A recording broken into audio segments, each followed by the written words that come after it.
Good day, Miss Viri. My name is Jojie Cansico from BSBA1. So I'm going to submit my assignment in entrepreneurship, assignment in inflation. So the first question is, what is inflation? Inflation, and explain each type of inflation and its causes, why it happened. So inflation is a continuous increase in the overall price level of goods and services in an economy, reducing the purchasing power of money. Several types of inflation exist.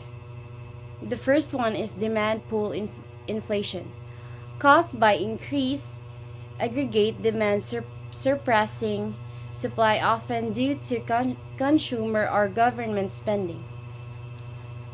Two is cost push inflation, results from rising in production costs like wages or raw materials passed on to consumers. Three is built-in inflation, wage price spiral, a cycle where worker expectations of higher future price lead to wage increases, prompting business to raise prices in response. Number four is monetary inflation, arises from excessive increase in the money supply, diminishing the value of money and causing price rises. So number five is hyperinflation, extreme and rare inflation characterized by uncontrollable and rapid price increases, often due to a loss of currency confidence or excessive money printing. Six is supply shock inflation, occurs when unforeseen events disrupt the supply of goods or services like natural disasters or geopolitical conflicts. Inflation is influenced by economic, social, and geopolitical factors.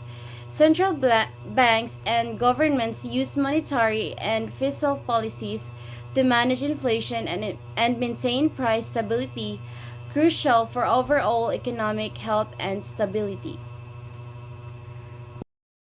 Number two, at what particular year and whose administration in Philippine history where inflation is at its lowest and highest rate? What rate is that? What might be the cause of it? So historically, inflation rates in the Philippines have varied due to economic factors and government policies. As of my last update in September 2021, one of the lowest inflation rates occurred in early 2000s during President Gloria Macapagal Arroyo's administration. With an inflation rate of around 2.8% in 2002, this was attributed to economic stability and prudent fiscal and monetary policies. One of the highest inflation rates was experienced in the late 1970s and early 1980s during President Ferdinand Marcos' administration. In the early 1980s, inflation reached over 50%, primarily due to factors like excessive government spending, large fiscal deficits, external debt, and global economic challenges. The government's money printing to finance deficits contributed to hyperinflation. Please note that economic conditions change and more recent data might differ. For up-to-date and specific inflation rate information, consult reliable sources like the Bangko Sentral ng Pilipinas or financial news outlets. Number 3. In relation to hyperinflation, summarize what happened in Zimbabwe's economy from early 2000 onwards. From early 2007 onwards, Zimbabwe experienced a severe economic crisis characterized by hyperinflation, leading to dire consequences. The first one is hyperinflation soared. Zimbabwe's economy deteriorated rapidly, experienced hyperinflation with prices of basic goods and services skyrocketing. Two is currency devaluation. The Zimbabwean Dollar lost its value as the government printed vast amount of money to finance deficits, exacerbating the crisis.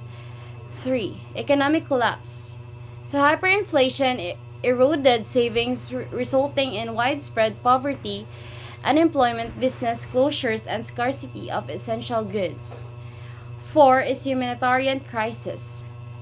A severe humanitarian crisis emerged as food and medical supplies became scarce and citizens struggled to meet basic needs. Number 5 is political turmoil. Economic and political instability were intertwined. President Robert Mugabe's government faced international criticism for its action, leading to protests and clashes. 6 is the dollarization. To combat hyperinflation, Zimbabwe abandoned its currency and adopted foreign currencies for daily transactions, providing some stability but not addressing underlying issues. 7. Land reform. Land redistribution policies disrupted agriculture, contributing to food shortages. 8 is international isolation. Due to the crisis, Zimbabwe faced international isolation, including sanctions from Western nations. 9 is government reforms. Some economic reforms were attempted in later years, including efforts to attract foreign investment and stabilize the currency. Zimbabwe's hyperinflation crisis was one of the most extreme crises in modern history, severely impacting the economy, its people, and its international standing. While conditions gradually improved, the scars from this period continued to affect Zimbabwe for an extended period.